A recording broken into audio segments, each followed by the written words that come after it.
Olá, vamos direto ao ponto. O futuro de uma rede elétrica que seja ao mesmo tempo lucrativa e resiliente, bom, ele não está em construir usinas cada vez maiores, está em conectar as que já existem. A gente está falando aqui da transição para as usinas de energia virtuais, ou como são mais conhecidas, as VPPs.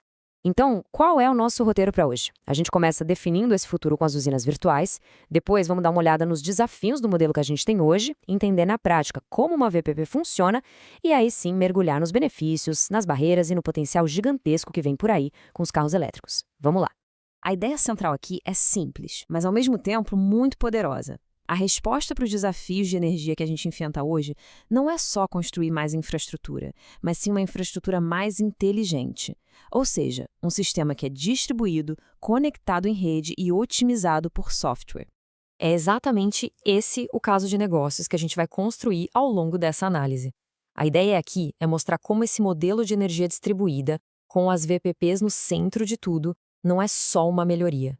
É uma reinvenção completa da rede elétrica, que transforma quem antes era um consumidor passivo em um participante ativo do mercado de energia. Mas sabe, para a gente entender a solução, a gente precisa primeiro dar um passo atrás e entender qual é o problema.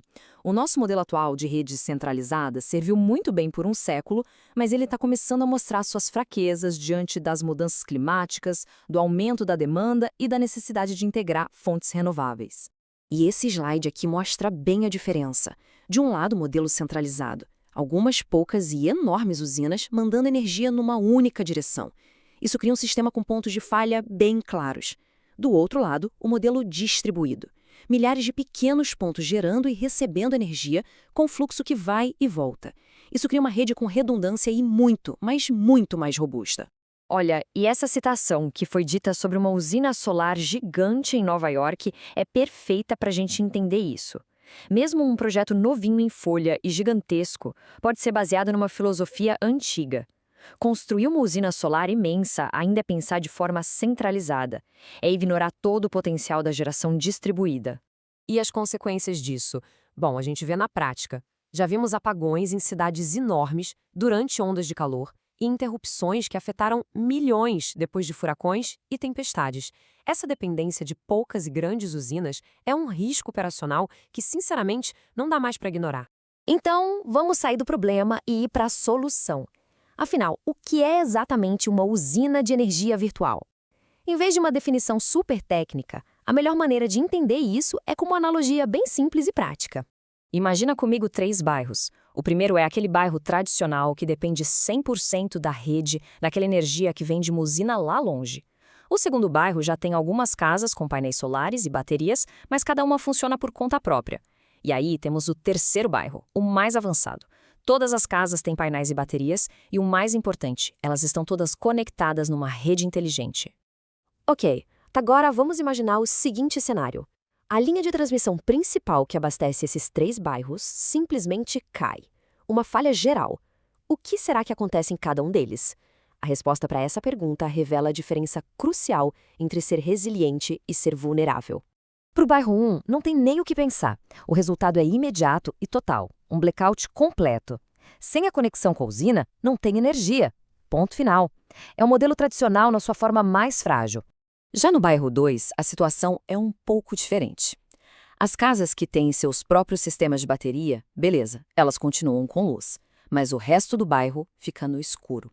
Ou seja, existe uma resiliência individual, mas não uma resiliência da comunidade. E aí a gente chega no bairro 3. E aqui a mágica acontece.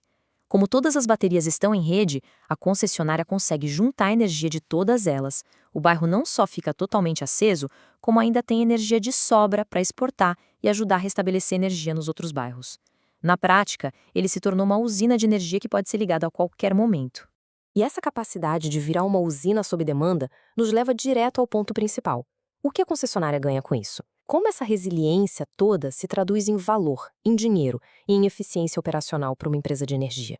Para começar, a gente precisa falar de um dos maiores problemas, uma das maiores dores de cabeça operacionais e financeiras das concessionárias: as usinas de pico.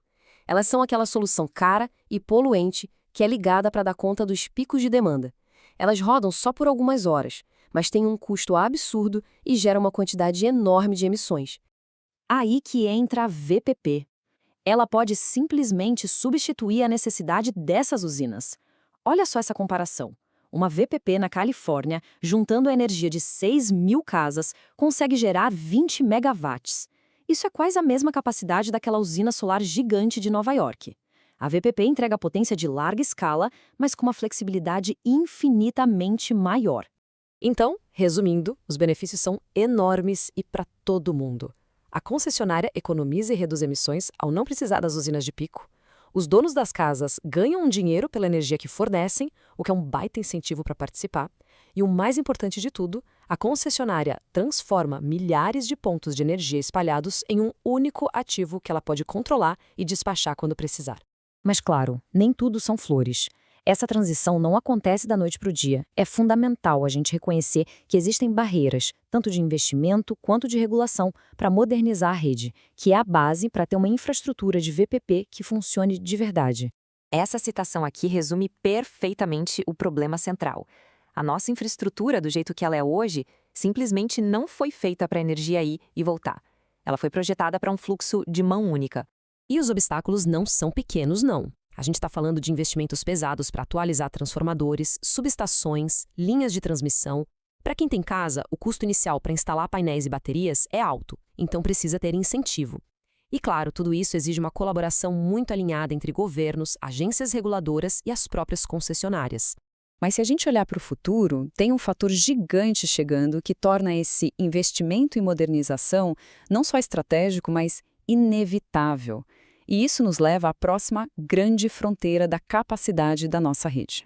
E a gente está falando, claro, dos veículos elétricos. Eles não são só carros, eles são, na essência, baterias sobre rodas. E representam um reservatório de energia móvel gigantesco e ainda inexplorado, com o potencial de adicionar gigawatts de capacidade de armazenamento na rede. A sacada é a seguinte: a maioria dos carros elétricos fica parado o dia todo com a bateria quase cheia. Essa energia que está ali, parada, pode ser vendida de volta para a rede nos horários de pico. Cada carro se torna um ponto a mais na usina de energia virtual, expandindo drasticamente a capacidade do sistema, sem precisar construir uma única usina nova. Então, o que a gente conclui com tudo isso é que não tem mais volta. A mudança para uma rede distribuída, inteligente e resiliente, ela já está acontecendo. A questão para as lideranças do setor de energia não é mais: será que isso vai acontecer? A questão agora é: quando? E mais importante, quem é que vai estar na frente dessa transformação, aproveitando todos os benefícios e construindo a rede do século XXI?